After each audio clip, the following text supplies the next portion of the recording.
Friends, welcome to my channel. First time ನನ್ನ channel ನೋಡ್ತಾರೆ, subscribe ಮಾಡ್ಕೊಳ್ಳಿ ಫ್ರೆಂಡ್ಸ್. ಇವತ್ತು ಒಂದು ಡೋರಿ ಡಿಸೈನ್ ಮಾಡೋಣ ಬನ್ನಿ. ಆ ಡೋರಿ ಡಿಸೈನ್ಗೆ ಬಂದ್ಬಿಟ್ಟು ಆಲ್ರೆಡಿ ನಾನು ಟ್ಯಾಗ್ ರೆಡಿ ಮಾಡ್ಕೊಂಡಿದ್ದೀನಿ. ಈ ಥರದ್ದು ಒಂದು ಉಲ್ಟಾ ತಿರುಗಿಸ್ಬಿಟ್ಟು ರೆಡಿ ಮಾಡಿದ್ದೀನಿ. ಇವಾಗ ಇದು ರೆಡಿಯಾಗಿದೆ. ಇವಾಗ ಇದಕ್ಕೆ ನಾನು ಈ ಥರ ಡಬಲ್ ಕಲರ್ ತೊಗೊಂಡಿದ್ದೀನಿ. ಇದು ಸೀರೆ ಅಂದರೆ ಎಕ್ಸ್ಟ್ರಾ ಪೀಸ್ ತೊಗೊಂಡಿರೋದು. ಸೀರೆ ಕಲರ್ ಈ ಕಲರ್ ಇದೆ ನೋಡಿ. ಇದನ್ನು ಫಸ್ಟ್ಗೆ 4 ಪೀಸ್ ತೊಗೊಂಡಿದ್ದೀನಿ. ಒಟ್ಟು 8 ಇದೆ. ಈ ಥರ ಫೋಲ್ಡ್ ಮಾಡಿ ಇವಾಗ ಇದನ್ನು, ಇದು ಯಾವ ಅಳತೆ ಅಂದರೆ ನಿಮಗೆ ದೊಡ್ಡದು ಬೇಕು ಅಂದರೆ ದೊಡ್ಡದು ಮಾಡ್ಕೊಂಡು, ಚಿಕ್ಕದು ಬೇಕು ಅಂದರೆ ಚಿಕ್ಕದು ಮಾಡ್ಕೊಂಡು. ಓಕೆನಾ? ಇಷ್ಟೇ ಅಳತೆ ಅಂತ ಏನಿಲ್ಲ. ನಾನು ಸುಮ್ಮನೆ ಒಂದು ಅಂದಾಜು ಮೇಲೆ 4 ಇಂಚ್ ತೊಗೊಂಡಿದ್ದೀನಿ. 4 ಇಂಚು. ಇವಾಗ ಅದು ಸ್ಟಿಚ್ ಮಾಡುವಾಗ ಒಂಚೂರು ಆ ಕಡೆ ಈ ಕಡೆ ಆಗೋದು, ಅದು ಎಕ್ಸ್ಟ್ರಾ ಬಟ್ಟೆನೆಲ್ಲ ತೆಗೆದುಬಿಡ್ಬೇಕು. ಅದೇ ರೀತಿ ಫೋಲ್ಡ್ ಮಾಡಿ ಫಸ್ಟು ಸ್ಟಿಚ್ ಮಾಡ್ಕೊಳ್ಳೋಣ ನೀಟಾಗಿ. ಎಲ್ಲನೂ ಅಷ್ಟೇ ಈ ಥರ ಸ್ಟಿಚ್ ಮಾಡ್ಕೊಳ್ಳಿ. ಸ್ಟಿಚ್ ಮಾಡ್ಕೊಂಡಾದ್ಮೇಲೆ ತುಂಬಾ ಚೆನ್ನಾಗಿರುತ್ತೆ ಒಂಥರ. ಇವಾಗೆಲ್ಲ ರೆಡಿಮೇಡ್ ಡೋರಿಗಿಂತ ಈ ಥರ ಬಟ್ಟೆಯಲ್ಲೇ ಮಾಡಿಸ್ಕೊಳ್ಳೋದೇ ಜಾಸ್ತಿ ಆಗಿದೆ. ಡೋರಿನ ತುಂಬಾ ಒಂಥರ ಬ್ಯೂಟಿಫುಲ್ ಕಾಣಿಸುತ್ತೆ. ಇದಾಯಿತು. ಮತ್ತು ಇದನ್ನು ಈ 4 ಪೀಸನ್ನು ಉಲ್ಟಾ ಸೀದಾ ನೋಡಿಕೊಂಡು ಫೋಲ್ಡ್ ಮಾಡ್ಕೊಳ್ಳಿ ನೀಟಾಗಿ. ಈ ಥರ ಇದು ಸ್ವಲ್ಪ ಸಿಲ್ಕಿ ಥರ ಇದೆ, ನೋಡಿಕೊಂಡು ಫೋಲ್ಡ್ ಮಾಡಿ. ಓಕೆನಾ? ಎಕ್ಸ್ಟ್ರಾ ಬಟ್ಟೆನೆಲ್ಲ ತೆಗೆದುಬಿಡ್ಬೇಕು, ಕಟ್ ಮಾಡಿ ತೆಗಿಬೇಕಾಗುತ್ತೆ. ತಗೊಂಡು ಡಿಫ್ರೆಂಟ್ ಆಗಿರುತ್ತೆ. ಈ ಥರ ನಿಮಗೂ ಏನಾದರೂ ಇಷ್ಟ ಆದರೆ ರೆಡಿ ಮಾಡ್ಕೊಳ್ಳಿ. ಬ್ಲೌಸ್ಗೆ ಇವಾಗ ಡೋರಿ ತೊಗೊಳೋದಕ್ಕಿಂತ, ಗೊಂಡೆ ತೊಗೊಳೋದಕ್ಕಿಂತ ಈ ಥರದೇ ಮಾಡಿಕೊಂಡ್ರೆ ಚೆನ್ನಾಗಿ ಕಾಣಿಸುತ್ತೆ. ಈ ಥರ ನ್ಯೂ ಟ್ರೆಂಡಿಂಗ್ ಆಗಿದೆ. ಈ ಥರ ಒಟ್ಟು 4 ತೊಗೊಂಡಿದ್ದೀನಿ. ಒಂದು ಸೈಡಿಗೆ 4, ಇನ್ನೊಂದು ಸೈಡಿಗೆ 4. ಫಸ್ಟ್ ಈ ಥರ ಎಲ್ಲನೂ ರೆಡಿ ಮಾಡಿ ಇಟ್ಕೊಂಡ್ಬಿಡಿ. ಫೋಲ್ಡ್ ಮಾಡಿ ರೆಡಿ ಮಾಡಿಕೊಂಡ್ರೆ ಆಯಿತು. ಈಗ ಇದನ್ನು ಎಕ್ಸ್ಟ್ರಾ ಬರುತ್ತಲ್ಲ ಅದನ್ನು ತೆಗೆದುಬಿಡಿ. ಓಕೆನಾ? ಎಕ್ಸ್ಟ್ರಾ ಬಂದಿದೆ ಬಟ್ಟೆ ಅಂದರೆ ಅದನ್ನು ತೆಗೆದುಬಿಡಿ, ಇಲ್ಲಾಂದರೆ ಏನು ಬೇಡ. ಎಕ್ಸ್ಟ್ರಾ ಒಂದು ಸ್ವಲ್ಪ ಇದ್ದರೆ ತೆಗೆದುಬಿಡಿ ಅಷ್ಟೇ. ಓಕೆ,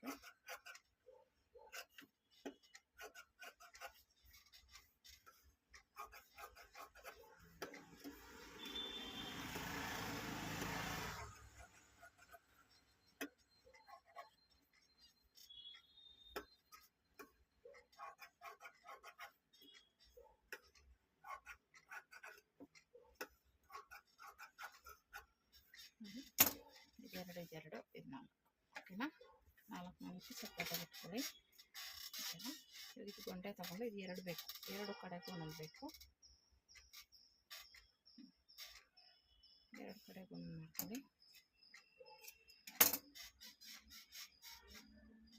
ಇಟ್ಕೊಂಡು ಮೊದಲು ತಿನ್ಕೆ ತಗೊಳ್ಳೋಣ. ಈ ರೀತಿ ಇಟ್ಕೊಂಡು ಇದನ್ನು ಈ ರೀತಿ ಫೋಲ್ಡ್ ಮಾಡಿ, ಇದನ್ನು ಈ ಕಡೆ ಫೋಲ್ಡ್ ಮಾಡಿ. ಓಕೆನಾ? ಇದನ್ನು ಫೋಲ್ಡ್ ಮಾಡಿಬಿಟ್ಟು ಇವಾಗ ಇದನ್ನು ತೆಗೆದು ಫೋಲ್ಡ್ ಮಾಡ್ಕೊಂಡು ಈ ಥರ ಇಟ್ಕೊಳ್ಳಿ. ಓಕೆನಾ? ನಿಮ್ಗೆ ಇದು ಕಷ್ಟ ಆಗುತ್ತೆ ಅಂದರೆ ಫಸ್ಟೇ ಒಂದು ಸ್ಟಿಚ್ ಹಾಕ್ಕೊಂಬಿಡಿ. ಈ ಥರ ಫೋಲ್ಡಿಂಗ್ ಮಾಡೋಕ್ಕೆ ಕಷ್ಟ ಆಗುತ್ತೆ ಅನ್ನೋದಾದರೆ ಈ ಥರ ಡಬ್ಬ ಸ್ಟಿಚ್ ಹಾಕ್ಕೊಳ್ಳಿ. ಯಾಕಂದರೆ ಅದು ಓಪನ್ ಆಗಬಾರ್ದು. ಓಕೆನಾ? ಇವಾಗ ಇದು ಎಲ್ಲಿ ಇರುತ್ತಲ್ಲ ಇಲ್ಲಿವರೆಗೂ ತೊಗೊಳ್ಳಿ. ಇಲ್ಲಿಂದ ತೊಗೊಂಡ್ರೆ ನಮ್ಗೆ ಕರೆಕ್ಟಾಗಿ ಒಳಗಡೆಗೆ ನೀಟಾಗಿ ಕೂತ್ಕೊಳ್ಳುತ್ತೆ. ನೀವು ಇಲ್ಲಿಗೆ ನೋಡಿ ಇಷ್ಟಕ್ಕೆ ತೊಗೊಳ್ಳಿ. ಇವಾಗ ಇದನ್ನು ಬೇಕಾದ್ರೆ ಉಲ್ಟಾ ತಿರುಗಿಸ್ಕೊಳ್ಳಿ. ಹೋಯ್ತು. ಇವಾಗ ಇದನ್ನು ಮತ್ತೆ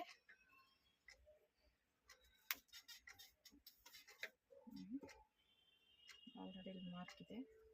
ಈಗ ಇದನ್ನು ಈ ರೀತಿ ಫೋಲ್ಡ್ ಮಾಡಿ ಕರೆಕ್ಟಾಗಿ ಮಧ್ಯಕ್ಕೆ ಇಟ್ಕೊಳ್ಳಿ. ಇದನ್ನು ಅಷ್ಟೇ ಮಧ್ಯಕ್ಕೆ ಇಟ್ಕೊಳ್ಳಿ. ಇಲ್ಲಿ ಸ್ಟಿಚ್ ಮಾಡಿದ್ದೀವಲ್ಲ ಈ ರೀತಿ ಇಟ್ಕೊಂಡು ಇದನ್ನು ಅಷ್ಟೇ ಹಂಗೆ ಸ್ಟಿಚ್ ಮಾಡ್ಕೊಳ್ಳಿ. ಅಷ್ಟೇ ಆಯಿತು. ತುದಿ ಎಗೆಸ್ಬಿಟ್ಟು ಇದನ್ನು ಅಷ್ಟೇ ಇದನ್ನು ಹಿಂಗೆ ಫೋಲ್ಡ್ ಮಾಡಿ ಕರೆಕ್ಟಾಗಿ ಇಲ್ಲಿಗೆ ಬರಲಿ. ನಿಮಗೆ ಅದೇ ಕನ್ಫ್ಯೂಸ್ ಆಗುತ್ತೆ ಅಂದರೆ ಈ ಥರ ಮಾರ್ಕ್ ಮಾಡ್ಕೊಳ್ಳಿ, ತೊಂದರೆ ಏನಿಲ್ಲ. ಬಿಗಿನರ್ಸ್ಗಾದರೆ ಸ್ವಲ್ಪ ಗೊತ್ತಾಗಲ್ಲ, ನಿಮ್ಗೆ ಮಾರ್ಕ್ ಮಾಡ್ಕೊಳ್ಳಿ. ಓಕೆನಾ? ಇದಾಯಿತು. ಮತ್ತೆ ಒಂದು ಪರ್ಪಲ್ ತಗೊಳ್ಳೋಣ. ಇದನ್ನು ಅಷ್ಟೇ ಈ ರೀತಿ ಫೋಲ್ಡ್ ಮಾಡ್ಕೊಳ್ಳಿ. ಇದನ್ನು ಫೋಲ್ಡ್ ಮಾಡಿ ಇದನ್ನು ಈ ರೀತಿ ಫೋಲ್ಡ್ ಮಾಡಿ ಒಂದು ಸ್ಟಿಚ್ ಹಾಕ್ಕೊಳ್ಳಿ. ಓಕೆನಾ? ಈ ಥರ ತುಂಬಾ ಬ್ಯೂಟಿಫುಲ್ ಆಗಿ. ಇದರಲ್ಲಿ ಇನ್ನೂ ತುಂಬ ವೆರೈಟಿಗಳಿದ್ದಾವೆ. ನೀವು ಆರಾಮಾಗಿ ಸ್ಟಿಚ್ ಮಾಡ್ಕೋಬೋದು. ನಾನು ಹೇಳಿದಾಗ ಈ ಥರ ತಿರುಗಿಸ್ಕೊಳ್ಬಿಡಿ. ಇವಾಗ ನಿಮ್ಗೆ ಕನ್ಫ್ಯೂಸ್ ಆಗಬಾರ್ದು ಅಂತ ಈ ಥರ ತೋರಿಸ್ತಾ ಇದ್ದೀನಿ. ಇವಾಗ ಇದನ್ನು ಇಲ್ಲಿ ಇಟ್ಕೊಂಡು ಇಲ್ಲಿವರೆಗೂ ತೊಗೊಳ್ಳಿ. ಇಷ್ಟು ತೊಗೊಂಡ್ರೆ ಅವಾಗ ಅದು ಒಂದ್ರ ಕೆಳಗೊಂಡು ನೀಟಾಗಿ ಕುತ್ಕೊಳ್ಳುತ್ತೆ. ಓಕೆನಾ? ತಗೊಂಡು ಇದನ್ನ ಈ ರೀತಿ ಫೋಲ್ಡ್ ಮಾಡಿ. ಓಕೆನಾ? ಅಷ್ಟೇ ಬ್ಯೂಟಿಫುಲ್ ಆಗಿರುತ್ತೆ. ಇದು ಸ್ವಲ್ಪ ಹತ್ರ ಬರುತ್ತೆ. ಓಕೆನಾ? ನೋಡಿ ಈ ಥರ ಬಂತು. ಎಷ್ಟು ಚೆನ್ನಾಗಿದೆಯಲ್ಲ.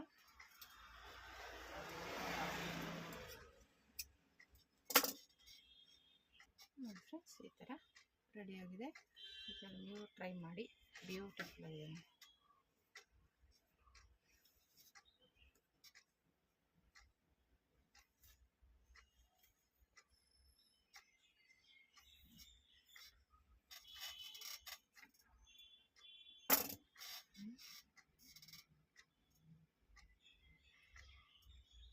ನೀವು ಈ ಥರ ಟ್ರೈ ಮಾಡಿ ಫ್ರೆಂಡ್ಸ್.